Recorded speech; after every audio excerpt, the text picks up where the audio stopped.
It's our chance to celebrate being on top of the world. The city will celebrate our Philadelphia Eagles today in grand fashion. It may as well be a national holiday as schools are closed and more than 1 million people are expected to converge in the city. We have everything you need to know this morning. It all begins at 11 a.m. at Broad Street and Patterson Avenue, where Corey Davis is standing by live. But first up, we're going to check in outside the city at the SEPTA Norristown Transportation Center with Catherine Scott, where trains are expected to be packed. Good morning. Good morning. Yes, we haven't seen our first train here yet, but hopefully it's coming soon. We're starting to see the Eagles fans. They're lining up here, waiting to get on board. You can see a line of them right now. Everyone's very excited. Some told me they didn't even go to sleep last night. But keep in mind, there are limited stations open today. Norristown Transportation Center is one of them. SEPTA's plan today was designed to move a lot of people quickly. Not every station is open.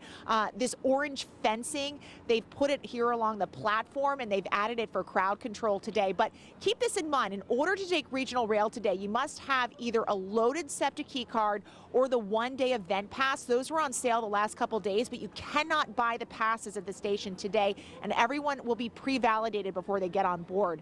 There's no guarantee you'll get a seat. Each train can hold 1,000 people. They'll try to limit the number of people getting on at the first station so packed trains are not bypassing other stops. Now seems like a good time to come. There are people here, but it is not absolutely mobbed yet. Regional rail trains will only run into the city from 4:30 a.m. to 11 a.m., then outbound from 2 p.m. on. Trains will drop passengers at either Jefferson Station or 30th Street, which are short walks to the parade route. And your best bets for getting to and from the parade route are the Market Frankford line or Broad Street line. Tickets for those lines are free today. Service will run every 6 to 8 minutes starting now. There will be no service at multiple stations today, including suburban stations, so keep that in mind as you are making your plans for today. These people have already made their plans. Some of them tell me they've been passing notes back and forth for days at school. They've been kind of getting everything typed up on an itinerary so they can be sure to get a spot on a train, get a spot on a parade route. It's going to be an exciting day. And for these folks, it's starting very early. We are live in Norristown. Catherine Scott, Channel 6 Action News. Here they come, Catherine. Thank you. Let's check out Mobile 6. Hey, you remember all those road closures that we're expecting, but right now you can still travel on South Broad Street, which is what we're doing in Mobile 6 right now. I think they should make all the red lights a different color because it reminds me too much of the Kansas City Chiefs.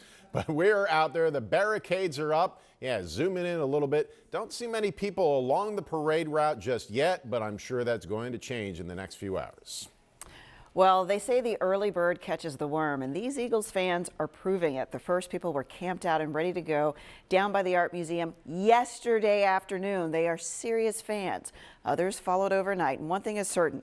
They're ready to party with the champions. Action News reporter Corey Davis joins us live from Broad and Patterson in South Philadelphia this morning, where the parade will step off around 11 a.m. Good morning.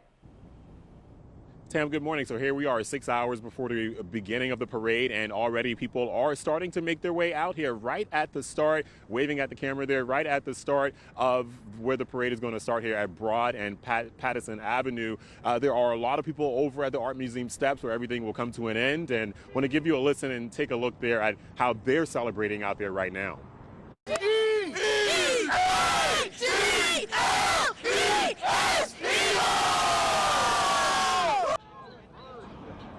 Lots of energy to keep them warm in the below freezing temperatures that while they're camped out overnight in front of the Art Museum steps where players and coaches will speak. Some of those fans say they'll be there for nearly 24 hours when it's all said and done. The Action Cam was also out there even earlier and spoke with the first couple of fans who say they arrived at 1:30 yesterday afternoon. They brought food, lawn chairs, blankets, gloves, and of course hand warmers, and they say the rest of their families will also be joining them as well. It's ridiculous, but I love the Eagles so much. I'm willing to stay out here and wait for them to get here so I can celebrate with them. We just ready to party. Yeah, ready to party. We just ready to party. They are ready to party. Fans will be able to watch the festivities on more than a dozen jumbotrons that will be lined along the parkway from City Hall to the Art Museum steps. The Super Bowl will also be replayed on those jumbotrons. When it comes to finding a restroom, there are more than 1,200 porta potties along the parade route. And I also spotted several porta potties every couple of blocks or so. There seems to be a dozen or so along Broad Street. So expect long lines, but it's good that they at least have those available. In the meantime, fans are making their way out here to the beginning of the parade route at Broad and Patterson. They have lawn chairs, they're wrapped in blankets, and they are ready to go. Reporting live here in South Philadelphia, Corey Davis, Channel 6 Action News. Tam? They will be getting the best seats in the house. They paid top price for them. All right, thank you. The city is pulling out all the stops to ensure a safe celebration. Police will be out in full force with security measures in place, similar to those used at previous large events. Over 50 agencies, including law enforcement, are working together. Medic tents will be set up along the parade route, and an emergency operations center, along with mobile command posts, will be in place. City leaders advise attendees to plan ahead and stay in contact with their groups, as cell phone reception may be a bit spotty. Do not get separated. And this reminder, go to 6abc.com/Eagles Parade to find our parade playbook. It has everything you need to know about road closures, public transit schedules, and the parade route. The bottom line is it is going to be a cold one. As we take a live look at the Ben Franklin Bridge, you see the temperature. It does not feel like that. And whatever temperature it will be today, Karen Rogers, it will not feel like that. It will not, because we've got those winds that are really gusting out there. So you want to be prepared for wind chills in the low 20s at the moment. Let's take a look at right now Storm Tracker 6. Although we're dry through most of the region, we've got one snow shower that has just snuck in right now in parts of Montgomery and Bucks with these very strong winds that are coming in this area of low pressure to the west. Not much happening, but if you're in that one area, it could briefly reduce visibility. Now, right now, it doesn't look like it's all reaching to the surface because I'm not seeing any problems with visibility out there. So I don't think you're getting an actual snow squall, but we're being prepared for that in that one area of Bucks and Montgomery County and see if that holds together. Now, currently it's 33 to the temperature right now in the city, 32 in Doylestown, 33 in Salem. We widen out in Allentown, it's 28 degrees. In Cape May, it's 36. That feels cold, but how does it feel when you factor in the gusty winds? Feels like around 20 degrees this morning. At 11 o'clock feels like 22. At 3 o'clock feels like 27. Beautiful sunshine today, but those gusty winds are going to get you.